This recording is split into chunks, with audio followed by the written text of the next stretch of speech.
Halo Sobat HI, selamat datang di podcast Hubungan Internasional. Podcast ini dikelola oleh Departemen Ilmu Hubungan Internasional, Visipol Universitas Gadjah Mada.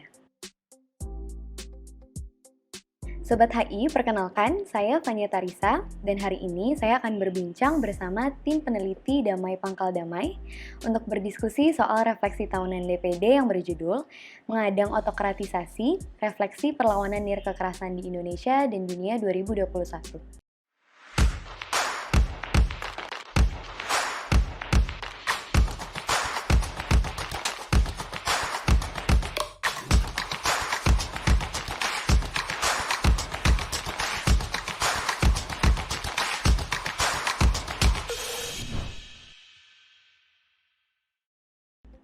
Nah, bagi Sobat HI yang mungkin belum familiar, DPD merupakan proyek pangkalan data pertama yang memfokuskan kerjanya pada aksi nirkekerasan di Indonesia, khususnya pada era reformasi ini. Dibentuk pada tahun 2016, hingga sekarang DPD bernaung di bawah Institute of International Studies UGM, Departemen Ilmu Hubungan Internasional.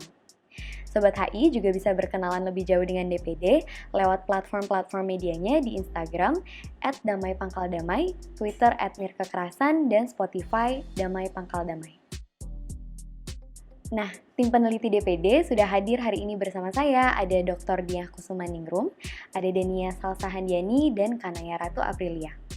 Bagaimana kabarnya Mbak-mbak di sini? Baik, semoga Fanya dan Sobat HI baik juga ya kabarnya. Aku baik juga, makasih ya udah mau ngundang kita, Fanya. Terima kasih sudah berkenan hadir hari ini. Mungkin kita bisa langsung ngobrol-ngobrol nih. Sejauh ini kan DPD sudah merilis 2 refleksi tahunan tentang perlawanan nirkekerasan di Indonesia dan dunia. Refleksi kedua baru aja diterbitkan pada Februari 2022 lalu dengan judul Mengadang Otokratisasi, Refleksi Perlawanan Nirkekerasan di Indonesia dan Dunia 2021. Kalau boleh, apakah bisa diceritakan konteks-konteks apa aja yang melatari penyusunan refleksi tahunan tersebut? Makasih banget Fanya. Nah, kalau ngomong soal konteks besar nih, kita semua tahu kalau di 15 tahun terakhir di tingkat global ada penurunan kualitas demokrasi. Ada yang nyebut ini dekonsolidasi demokrasi, ada yang menyebutnya democratic backsliding, ada yang menyebutnya autocratization, macam-macam lah gitu. Tapi intinya secara global ada penurunan kualitas demokrasi. Nah, khusus di tahun 2021 ada banyak kejadian di seluruh dunia yang mengindikasikan bahwa laju otokratisasi ini semakin menjadi. Bahkan negara-negara yang di atas kertas statusnya tuh negara demokrasi, mereka juga melakukan beberapa langkah yang biasanya hanya dilakukan oleh negara-negara otoriter. Jadi di titik ini penting banget buat menggarisbawahi di luar sana banyak banget loh warga, mau di Myanmar, Afghanistan, India, Brazil, Thailand, Hong Kong, Amerika Serikat, Australia, Inggris, Indonesia gitu ya. Banyak banget gitu yang berjuang keras dengan cara-cara nirkekerasan buat mengadang laju otokratisasi itu di tengah mereka sendiri terhimpit oleh pandemi yang belum selesai, represi yang semakin menjadi, bencana iklim yang makin bertubi-tubi gitu ya, sampai kondisi ekonomi yang kayaknya makin mencekik gitu. Oke, terima kasih Mbak Dike untuk penjelasannya.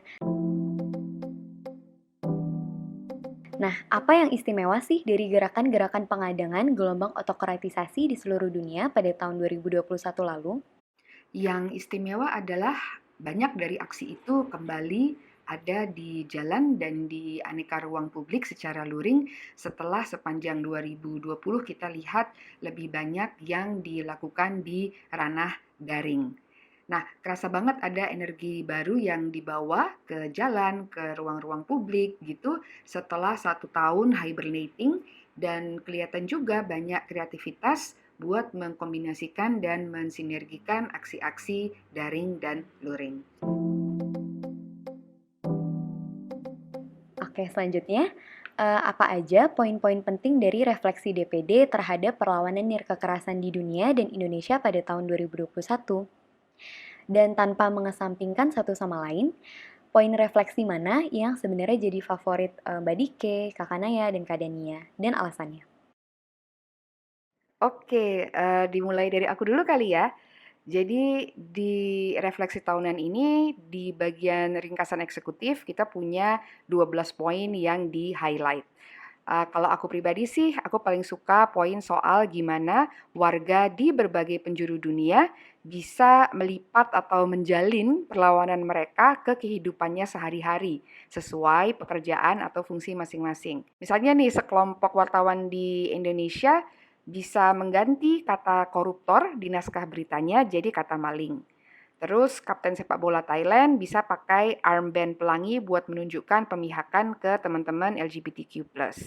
Lalu orang tua di Australia mendukung anaknya buat mogok sekolah memprotes krisis iklim.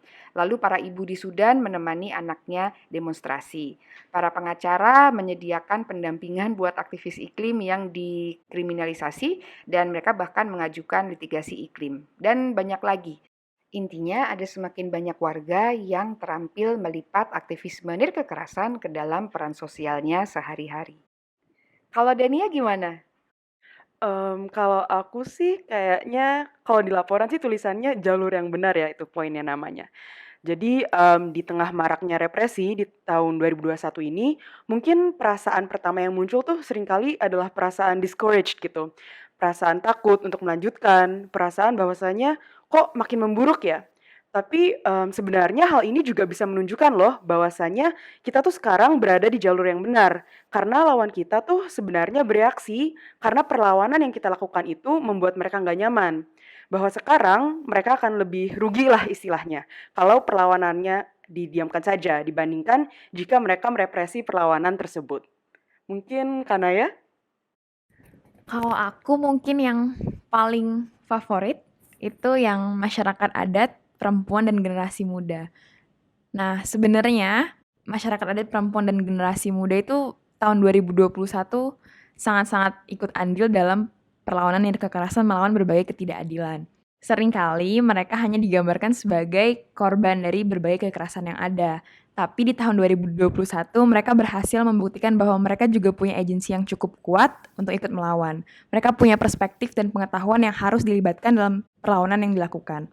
Tapi sayangnya perlawanan-perlawanan ini tuh seringkali luput dalam liputan media arus utama. Nah, dari pengalamanku ketika riset, informasi soal aksi yang mereka lakukan biasanya aku temukan di Twitter, Facebook, Instagram, atau Reddit gitu. Oke, terima kasih untuk Mbak Dike, Kakak Naya dan Kak Dania. Jadi tadi poinnya untuk Mbak Dike adalah soal gimana warga bisa menjalin perlawanannya dalam kehidupan sehari-hari. Kemudian untuk Kak Dania itu soal gimana kita melawan dalam tanda kutip dalam jalur yang benar. Dan terakhir soal keterlibatan perempuan, masyarakat adat, dan generasi muda di perlawanan nirkekerasan tahun lalu. Nah, selanjutnya, pangkalan data DPD menunjukkan bahwa sebanyak 271 perlawanan nirkekerasan terjadi di Indonesia di sepanjang tahun 2021. Sebanyak 91% diantaranya merupakan perlawanan nirkekerasan yang kategorinya protes dan persuasi. 7%-nya berkategori non-kooperasi dan 1%-nya masuk ke kategori intervensi nirkekerasan. Sedangkan kelima tema besar dari perlawanan-perlawanan tersebut itu meliputi isu HAM, anti korupsi, perampasan tanah, keadilan gender, dan krisis iklim. Nah, gimana sih refleksi dan pembacaan DPD terhadap data-data di atas? Dan apa kiranya pencapaian yang perlu dirayakan atau kemunduran yang perlu kita khawatirkan dari perlawanan nirkekerasan di Indonesia pada era reformasi? Oke, rasio 91:7:1 yang Fanya sebut tadi memang konsisten ya dengan keseluruhan pangkalan data DPD. Jadi seperti yang Fanya bilang tadi, kami sudah mengumpulkan data aksi nirkekerasan di Indonesia tahun 1999 sampai sekarang, dan dari itu semua sudah terkumpul 14.000 lebih entry gitu. Nah, dari 14.000 plus itu ada jauh lebih banyak aksi nirkekerasan di Indonesia yang metodenya protes dan persuasi alias cuman mengekspresikan penolakan atau persetujuan, misalnya lewat demonstrasi, petisi, orasi, pentas seni, dan sebagainya. Sedikit sekali yang metodenya non-kooperasi alias menarik diri dari hal yang mereka tolak itu. Misalnya lewat mogok, boikot, divestasi gitu. Dan juga sedikit sekali yang metodenya intervensi alias dengan sengaja mengganggu atau menghentikan hal yang ditolak itu. Misalnya menduduki tanah yang mau dirampas oleh lawan, memblokade akses ke tambang yang praktiknya merusak lingkungan, mengadang kendaraan berbahan bakar fosil supaya nggak ngeluarin emisi dan sebagainya. Juga 75% dari 14.000 sekian entry ini menggunakan 10 saja dari 198 metode aksi nirkekerasan yang ada. Jadi di satu sisi kita bisa bilang bahwa aksi nirkekerasan di Indonesia tuh repertoarnya sempit dan intensitasnya rendah. Tapi di sisi lain kita juga bisa bilang kalau ada banyak banget potensi di kalangan warga di Indonesia buat menjadikan perlawanan nirkekerasannya lebih efektif.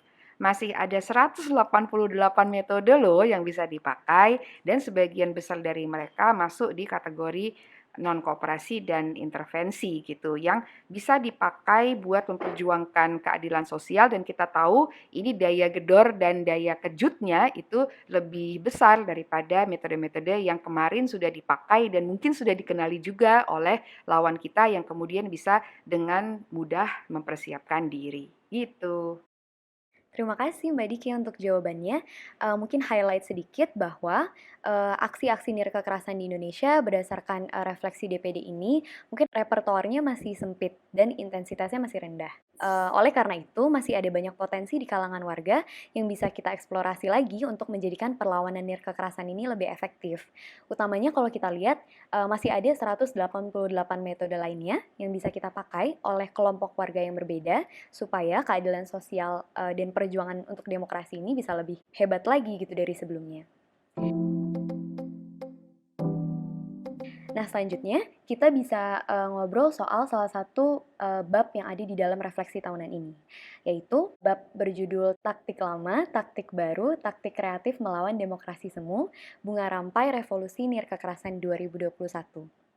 Bab ini secara khusus ditulis oleh Kak Dania Salsa dan di dalamnya ada catatan penting bahwa revolusi nirkekerasan bisa mengantarkan warganya pada kemenangan.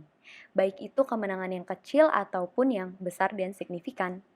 Tapi untuk mencapainya, apa aja tahapan yang perlu kita tempuh sih? Dan menurut Kak Dania sebagai penulis, apa aja best practices yang paling berkesan dari masing-masing tahapan di negara-negara yang dikaji oleh DPD?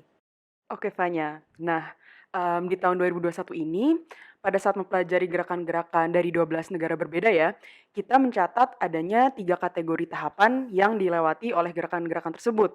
Ada yang baru banget muncul, ada yang mengalami intensifikasi, dan ada juga nih yang bisa dikatakan meredup. Kalau yang redup, biasanya lay-low terlebih dahulu dan aksi-aksinya mulai berkurang karena terjadinya represi yang tidak diperkirakan. Yang mengalami intensifikasi biasanya tuh jumlah pesertanya lebih banyak dari tahun sebelumnya dan pemilihan metodenya pun berubah dari hanya protes dan persuasi menjadi non-kooperasi dan intervensi juga. Nah, apa sih best practices yang sekiranya bisa melancarkan transisi dari satu tahapan ke tahapan lainnya? Nah, berdasarkan gerakan di negara-negara yang berhasil melakukan intensifikasi, ada nih satu faktor yang kita catat yang prominent, yaitu penggunaan unsur humor, pop culture, dan metode-metode yang menyenangkan. Misalnya, walaupun perjuangan di Myanmar baru dimulai tahun ini, bisa dikatakan sudah cukup banyak orang loh yang terlibat, dan metode yang dipakai juga nggak cuma dari kategori protes dan persuasi. Ada juga yang berasal dari kategori non-kooperasi dan intervensi seperti pembangkangan sipil.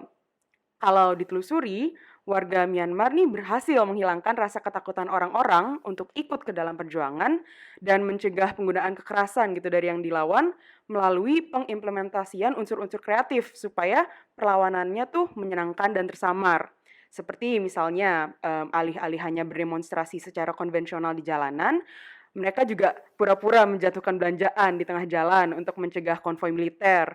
Mereka pura-pura pingsan atau pura-pura mobilnya mogok di tengah jalan.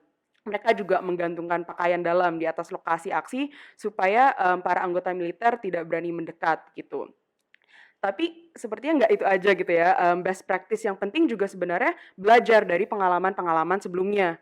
panggilan untuk melawan di Aljazair misalnya sangat disambut dengan antusias pada tahun 2021 karena mereka juga sebenarnya sudah pernah melancarkan perlawanan di tahun 2019 dan 2020, di mana mereka kemudian bisa memetakan apa sih kombinasi metode yang berhasil dan yang tidak, apa yang tidak membuat orang merasa nyaman untuk ikut ke dalam aksi, dan lain-lain.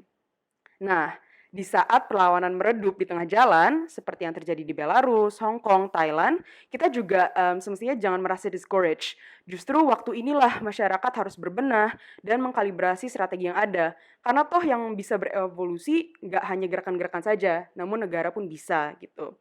Dan nggak jarang juga loh ada represi di tahun-tahun sebelumnya di negara-negara di mana intensifikasi terjadi. Hanya saja sekarang di negara-negara tersebut, gerakan-gerakan yang ada itu tahu apa aja metode yang bisa menangkal represi tersebut, apa yang bisa membuat orang berani untuk melanjutkan perjuangan, dan lain-lain. Oke, terima kasih Kak Deni atas penjelasannya. Tadi disebutkan bahwa tahapan-tahapan dari gerakan-gerakan tersebut, 12 negara yang dikaji oleh DPD, satu ada yang baru banget muncul, dua ada yang berhasil mengalami intensifikasi, dan ada juga yang bisa dikatakan meredup. Kalau best practices yang paling berkesan, tadi Kak Denia menggarisbawahi penggunaan unsur humor, pop culture, dan metode-metode lain yang menyenangkan, dan juga untuk belajar dari pengalaman-pengalaman sebelumnya. Karena betul tadi kata Kak Denia, di saat perlawanan kita kelihatannya meredup, kita jangan merasa discourage dan ingat bahwa nggak hanya gerakan-gerakan sipil yang akan belajar, tapi negara pun juga akan belajar. Sehingga kita juga perlu beradaptasi dan belajar dari pengalaman sebelumnya agar perlawanan ke depan ya lagi-lagi semakin hebat gitu.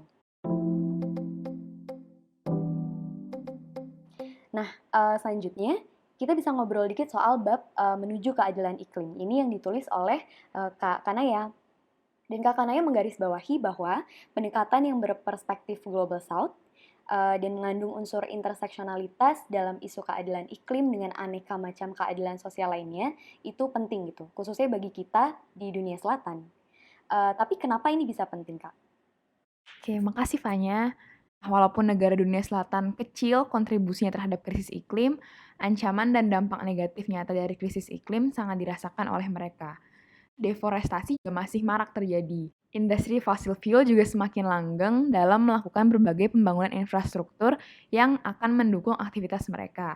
Tidak hanya itu, dari berbagai praktik yang terus dilakukan tadi, knowledge and wisdom, budaya, dan way of life masyarakat adat yang hidup di daerah tersebut juga semakin terancam. Nah, solusi yang sudah disepakati komunitas internasional selama ini seringkali hanya mengutamakan perspektif negara dunia utara dan bersifat market-oriented. Benar, negara dunia selatan turut sepakat dalam perjanjian internasional yang sudah ada. Tapi dari berbagai solusi yang disepakati, hanya sedikit yang baru dilakukan.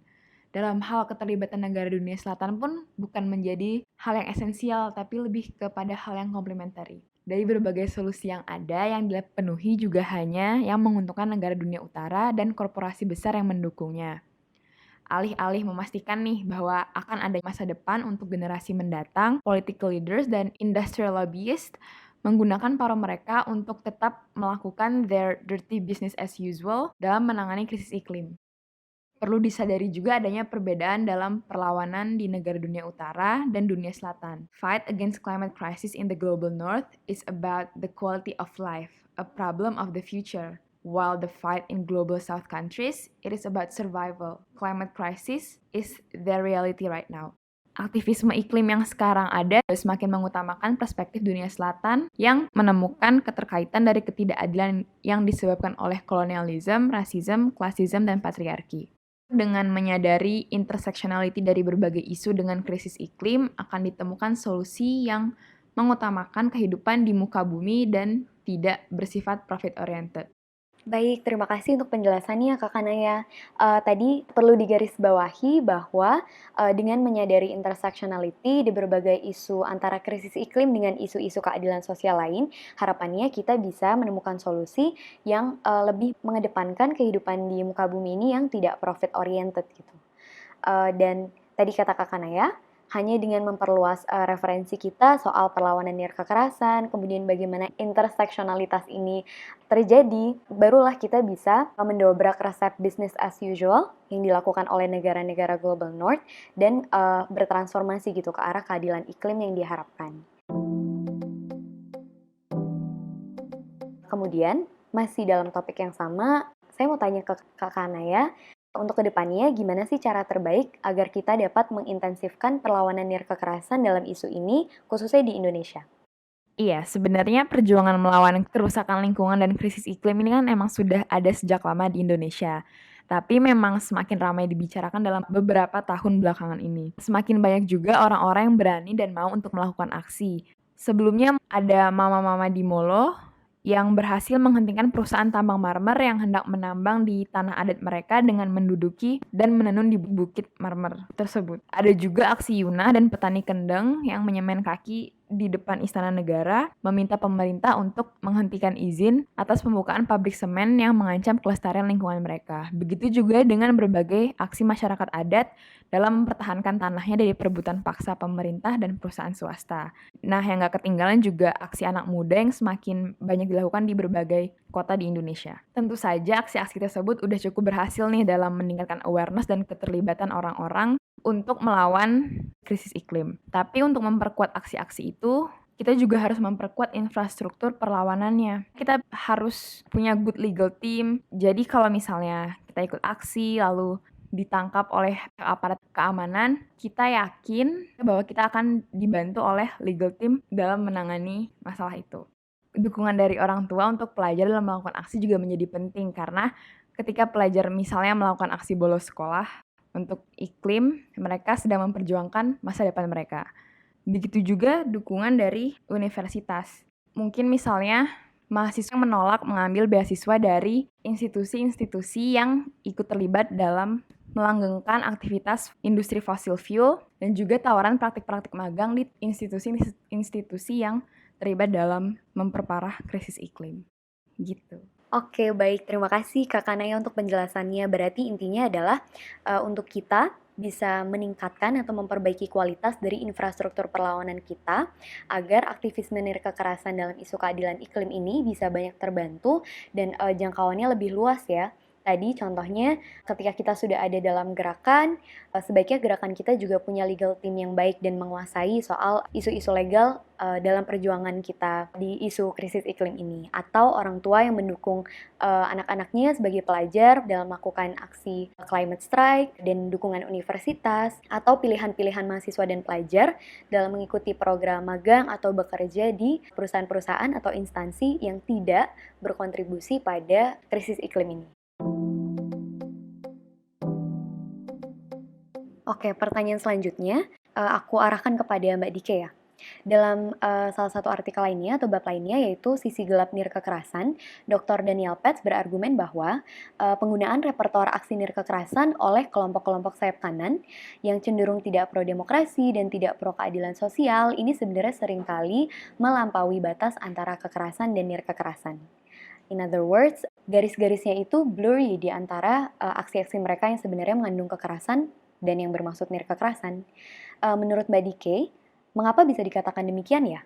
Oke, kita lihat di sepanjang 2021 di beberapa negara, Amerika Serikat, Eropa, Brasil, bahkan Indonesia gitu ya, ada banyak demonstrasi yang dipakai buat menyempitkan hak kalangan tertentu. Misalnya hak orang kulit berwarna, hak perempuan, hak kelompok LGBTQ+, hak masyarakat adat, dan lainnya. Nah, seperti Fanya bilang tadi, meskipun di atas kertas demonstrasi itu metode yang tanpa kekerasan, kalau dia dilakukan buat tujuan eksklusi, ya nggak bisa dong dibilang kekerasan. Karena eksklusi itu kan meski mungkin cara menghadirkannya tuh nggak pakai kekerasan langsung, dia merupakan bentuk kekerasan struktural dan kekerasan kultural gitu. Nah, alasan lainnya, kelompok-kelompok ini kadang tidak setia dengan prinsip kekerasan. Jadi di satu sisi mereka bikin pawai damai gitu, tapi di sisi lain mereka tetap aja suka ngrebek gitu ya dengan kekerasan acara-acara yang dilakukan oleh kelompok minoritas gitu. Nah, yang dilakukan oleh kelompok-kelompok itu baik dengan metode tanpa kekerasan atau dengan kekerasan justru dipakai buat menekan mereka yang sudah lemah menjadi lebih nggak berdaya lagi. Makanya nggak bisa dong disebut nirkekerasan. Intinya konsep tanpa kekerasan dan konsep nirkekerasan itu dua hal yang berbeda. Yang satu mungkin sekedar nggak pakai cara kekerasan gitu ya, dan itu biasanya dipakai buat memajukan kepentingan kelompok sendiri, sementara yang satunya itu ingin mengakhiri kekerasan langsung, kekerasan struktural dan kekerasan kultural yang artinya tidak hanya untuk kepentingan diri sendiri, tapi buat memajukan keadilan sosial.